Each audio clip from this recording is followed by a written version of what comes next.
world, tennis. I mean, I just kind of started up with the sport, but already kind of like, I mean, 6-8 months I've been in it. It's pretty crazy how like tight knit the community is, especially in Canada. It's like growing super fast, the sport. Yeah, it's great. Yeah. What was, I guess, you've been through like the whole ranks and everything, like junior and, semi-pro, now you're in collegiate. How much did Tennis Canada how much did they help you kind of going forward? And maybe what was the biggest takeaway you took from the whole Tennis Canada program? Yeah, Tennis Canada was a big part of my career. I started playing when I was 8, started in the park with my brothers, and then really started improving really quickly. And that's when Tennis Canada saw potential in me when I was around 10 years old.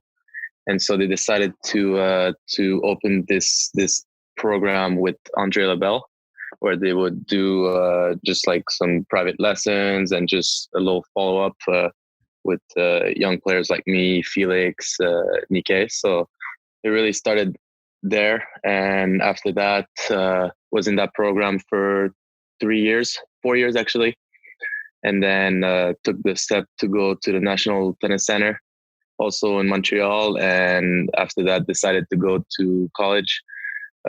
Obviously they wanted me to go pro. That's the main goal they have for every athlete that goes into to the federation. But since then they've been really supportive, and they've helped me grow my game. And during summer they give me great they give me the training base. They also Martin Lorando has been helping me and Benjamin over summer, so it's been really helpful.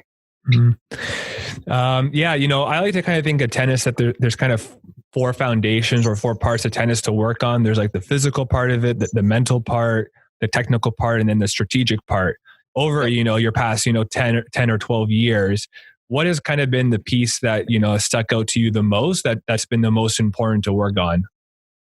I think when you first start, I think it's important to get the technical, like the strokes and all of that, to get it technically correct.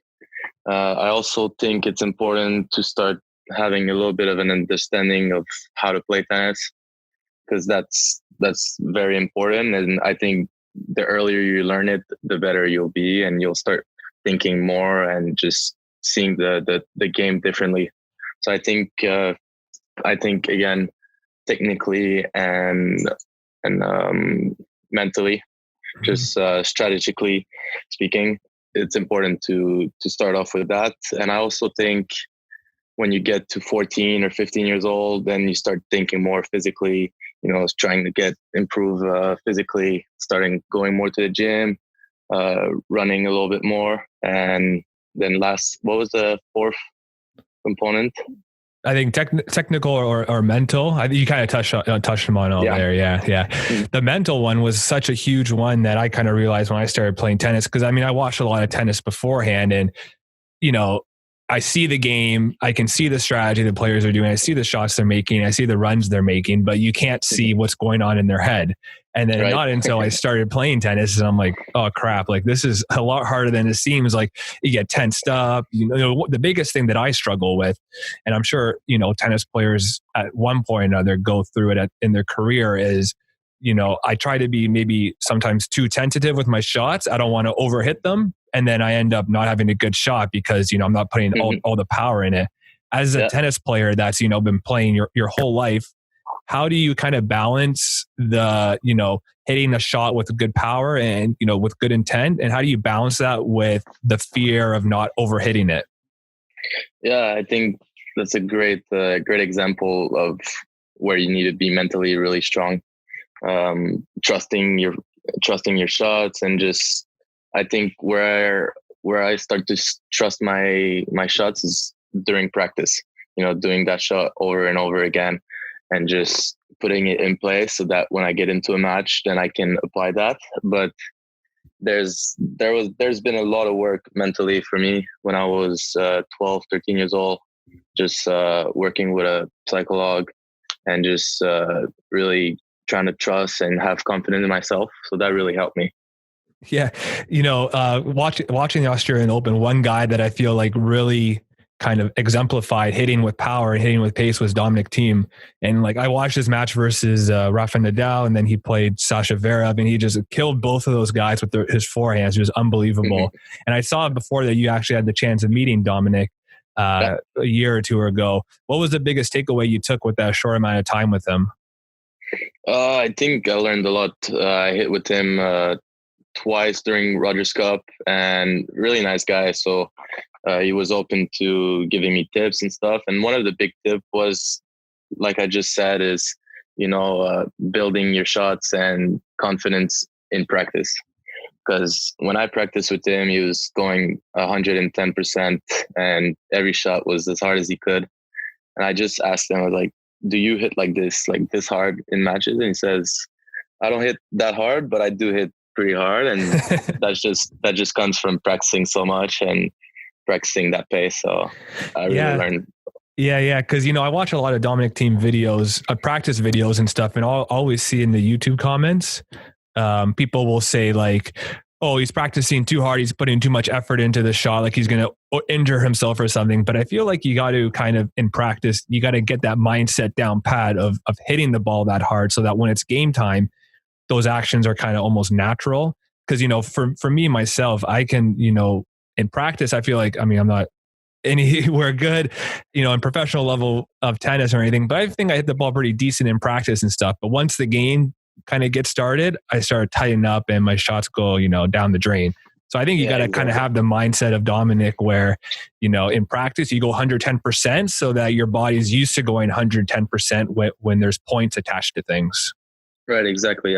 I think your practices should be harder than your matches, because you get so many breaks in your match and you get 25 seconds in between points to just really refocus and stuff. While when you're in practice, it's just 2 hours straight and you're going at it, Yeah, tennis is kind of interesting sport when you think of it, where there's kind of that break and play after every point. So, if there's a situation where, you maybe hit a ball off the court or you hit a volley or something, what do you do to kind of like reset your mind in between points? Is there something that you kind of tell yourself in your head? Is there some sort of action you do? What do you do to kind of stay focused in those situations? I always look back at the mistake I just made or the winner I just made, and just do a little recap a little bit, just to see if I found maybe the guy's weakness, or if today my forehand is a little off, maybe I need to be playing a little bit more backhands. Just recapping a little bit what happened in that point, and then after that, just try to refocus, and lastly, just create a new plan for the next point. Yeah, it's kind of, I do some like sports psychology consulting with athletes, and that's something that I work on, with hockey players, soccer players, whatever the sport is. It's such an important thing to do is refocus. And I tell a lot of the athletes to like imagine or visualize themselves doing the play correctly, the way they wanted to do it. And kind of speaking about that in tennis terms, I read a book recently called The Inner Game of Tennis. It goes about kind of all the mental strategies of a tennis player and stuff. And they talk about in that book where you almost kind of want to visualize yourself hitting the ball the way you want to, and your body kind of like, takes control after that. Like you know what to do and everything. You just gotta kind of tell your mind what to do. Yeah. How much do you kind of, I guess, visualize the next play or use kind of any sort of imagery day to day? I do it a lot, especially before a big game. Like the night before, I'll try to recreate some positive images that could happen tomorrow, and how I want to see, how I want to compete, and how I want to play. So visualizing before a match is really important for me, and then it kind of calms me down. And then in between points, I try to with my serves, but sometimes I feel like I don't have enough time. A little bit. I like not to critique myself, but I like to think a lot in between points. It might have hurt me a couple of times before, but that's who I am. And but I always try to visualize my first serve, and if it doesn't go in, then visualize my second serve a little bit. helps me. Yeah. You kind of mentioned there how like you try to do that the night before big games. And I know you've had, you've played some couple big games, not only the junior stage, but playing just, really good pros like Karlovic and Humbert. What was your kind of feeling those night before those games? Because I gotta imagine those when you come up against those guys that are, those brand name tennis players, those matches got to feel, I gotta imagine, a little bit different than your regular match. Yeah, I get really excited for these matches, sometimes too excited maybe. So that's where, again, visualizing helps me kind of relax and really start focusing on what I need to do instead of, what would happen if I won and, things like that. So visualizing is just relaxing and then it also gives you extra confidence going into a match. So it's good. Yeah. And I know, kind of at the beginning, we talked a bit about Tennis Canada and how you kind of come up as a group. You guys all train together. One thing that I kind of, struggle with a bit as an athlete, when I did some boxing for a bit, and I would, kind of similar situation. I came up and trained with one of my friends, and there got to a point in time where we would have to fight each other or spar each other in the ring. And I had a hard time kind of turning my kind of friendship switch off and putting my competitive switch on and hitting my friend in the face. It wasn't the natural thing for me to do. And I know you've played with and played against various Canadians in your career. What was kind of your feelings going up against people that you may be friends with or you maybe have trained with in the past? Yeah, I mean, it's definitely not as extreme as your case with box, but right. But it was when I was 12, 13, that was really hard for me to do that, just competing against my friends. But as we grew up, we kind of got over that. And that's one thing that Tennis Canada has always done well is creating a healthy competition between all of us. So obviously you'd be mad if you lost a match. That's just how it is. But it'd be 30 minutes after and we'll all be joking around together. So it was really fun competing with all of these guys. Yeah, because tennis is a weird sport and there's not really a team aspect to it. Mm-hmm. You kind of play, you're just kind of yourself on the tour. You don't have you have your coaches and stuff, but you don't have teammates or stuff like that. And then when you're kind of part of an organization like Tennis Canada, it feels more like a team, like something like the Davis Cup, for example. Yeah, exactly. Yeah. So I always find it, and I guess I really like seeing it in tennis because it's almost like they kind of have the chemistry of a football or hockey team, right? Where the guys, they get all rowdy with each other. And I got to imagine that when you have guys in your corner cheering you on like that, giving you positive reinforcement and trying to help you out when things are off, I got to imagine that makes the world of difference compared to, in a singles match where you're kind of by yourself. And I mean, I might not get this totally correct, so I'm not totally sure, but in a singles match, I don't think the coach can coach you from the coach's box, can they? You're kind of just a bit by yourself. Yeah, you're all by yourself. It's only in the women's side where they can right. Yeah. So I got to imagine that, kind of growing up and having that team around you just had to make such a huge difference in I guess, the mental side of the game of having that team behind you, cheering you on compared to, singles play where you're a bit maybe alone and you got to be your own coach. Right. One other thing that I kind of, was thinking about that you see such a constant theme with athletes. I wanted to kind of get your take on it was kind of staying grounded or staying focused when success comes, because, like we've talked about you and the people that you play with growing up, like Felix, you guys had a lot of success together and everything. And I know you got, recently named Player of the Week down at NC State. So you're getting a lot of success and everything like that. How do you kind of stay focused and grounded in the moment and kind of not let the success overtake how you play? Well, for me personally, I haven't, had the success that I want just yet. But for example, my friend Felix, he's been really successful in the last 2 years, and just being around him and seeing everything that's behind the scene is what he's done so well is his agent has been able to really manage the interviews, manage everything that's outside the court. And what he's done so well is just focus on his tennis and keep improving, because in tennis, guys will start figuring out your game and, start figuring out some weaknesses and stuff. So you need to work on your game all the time. Yeah. Kind of talking about how, like, you mentioned how Tennis Canada does such a great job of like creating a team of players. I got to imagine that's got to help, when you see somebody kind of have a little bit more success than another, I can, imagine that in some situations people would get jealous or, get angry or something like that. But it seems like really what you and Felix and everybody else at Tennis Canada have is more of like a team mentality where you're all kind of cheering each other on and not really, getting jealous at one person or another. Sorry to hate Felix because, he's going somewhere and you're somewhere else. Yeah, exactly. That's and that's been Tennis Canada. That's since we're 14, 15 years old. They've in a way they've created this LTE competition, like I said, where and also just having us like realizing that anybody in the program can achieve great things, and we see it now with Felix and Dennis doing so well. So it's encouraging for us who are not there yet and see those guys doing so well. So it's definitely encouraging. You've been around a lot of guys that have made to the AP Tour or the ATP Challenger Tour, and you've kind of been in the ATP Challenger Tour or even ATP Tour qualifying matches yourself. What's kind of the one big difference that you find between players that make it to the ATP Tour or ATP Challenger and those that don't quite make it that far?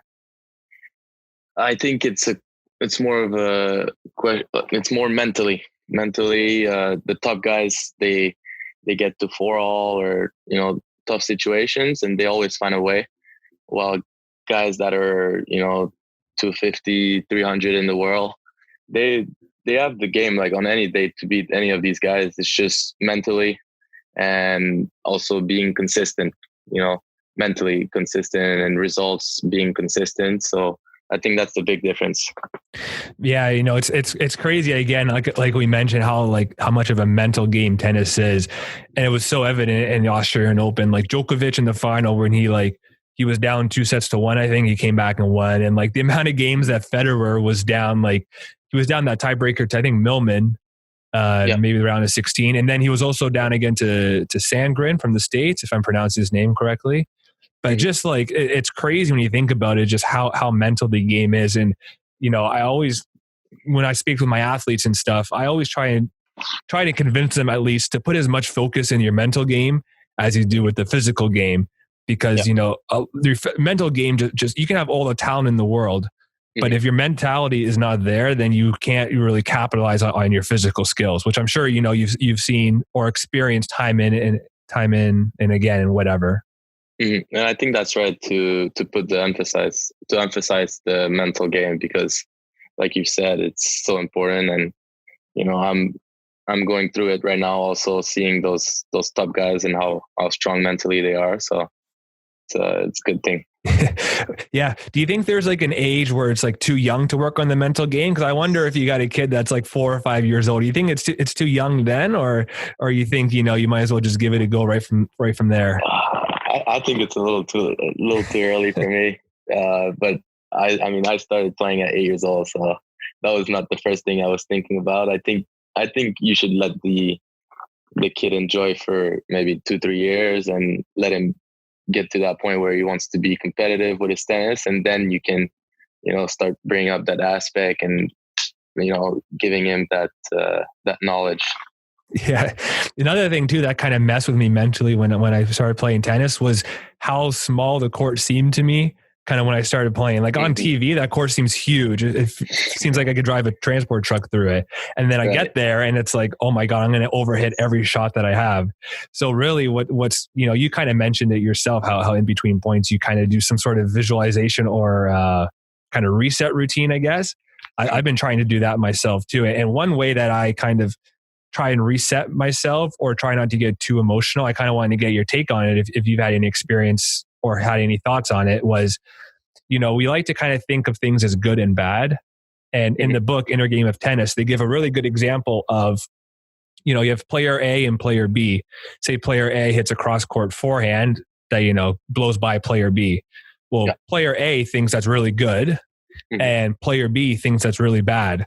But the umpire just sees it as a shot, just sees it as a point, and just marks it down as a point.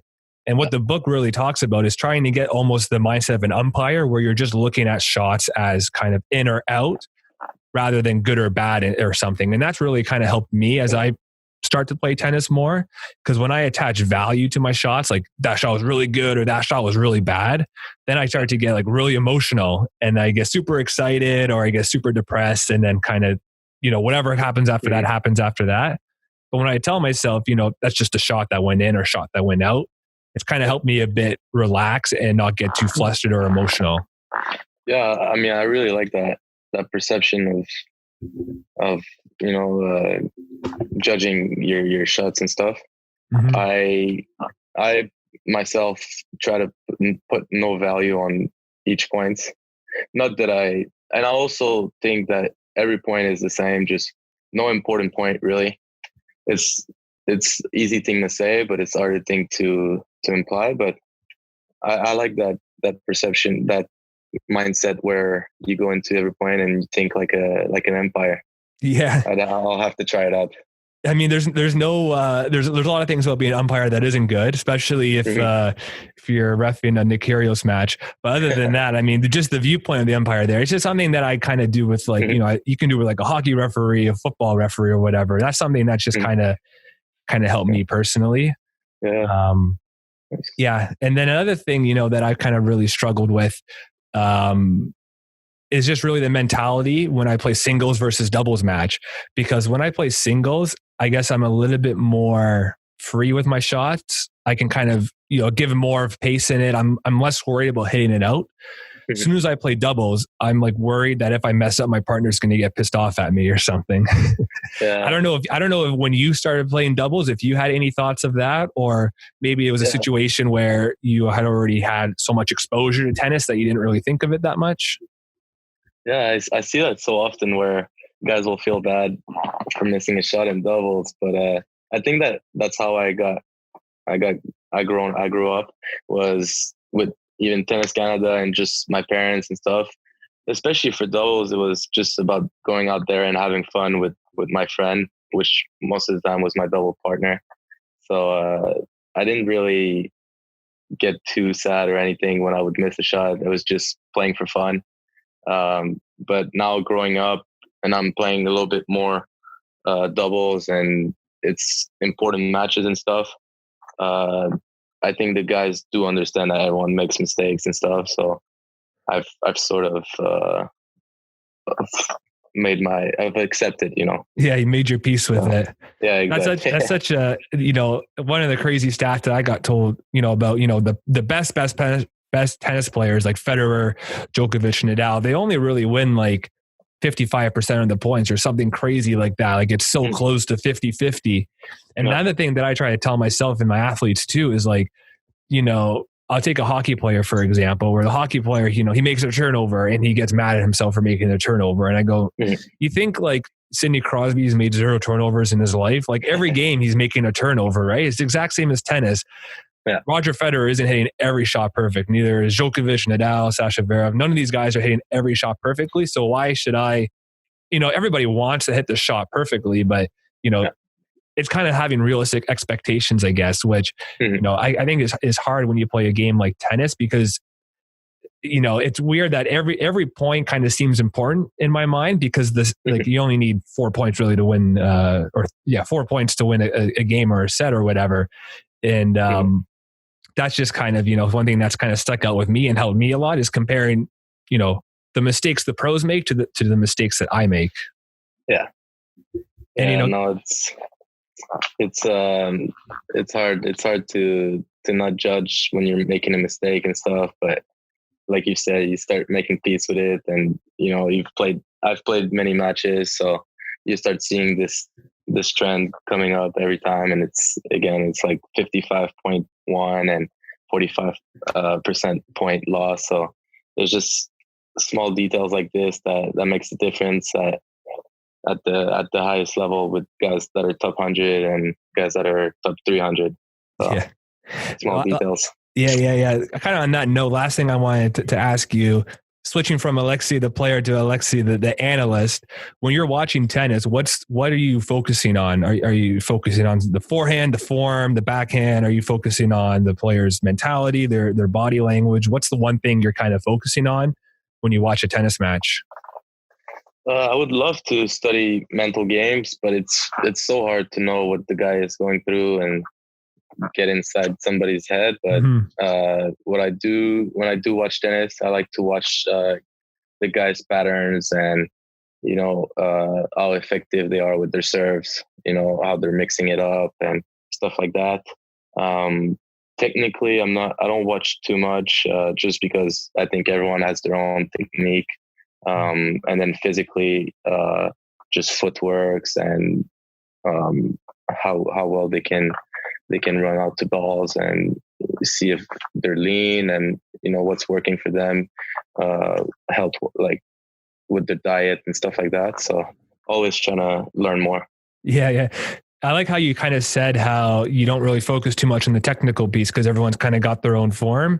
That's something that I realized super quickly when I go on the court and I try to imitate a Dominic team forehand, and it doesn't work because every person in the world has their unique, height, their weight, their center of gravity, their arm length, whatever it may be. Every person is so unique that you can't have the exact replica of a pro tennis player's form. You kind of got to work things out and do some trial and error and see what works best for you, really. Yeah. Anyways, Alexi, I really appreciate you taking the time. I know you guys are killing it down in NC State, so I wish you guys the best of luck in the rest of your season. And we'll have to do this again someday. It was a lot of fun. Great. Thank you very much.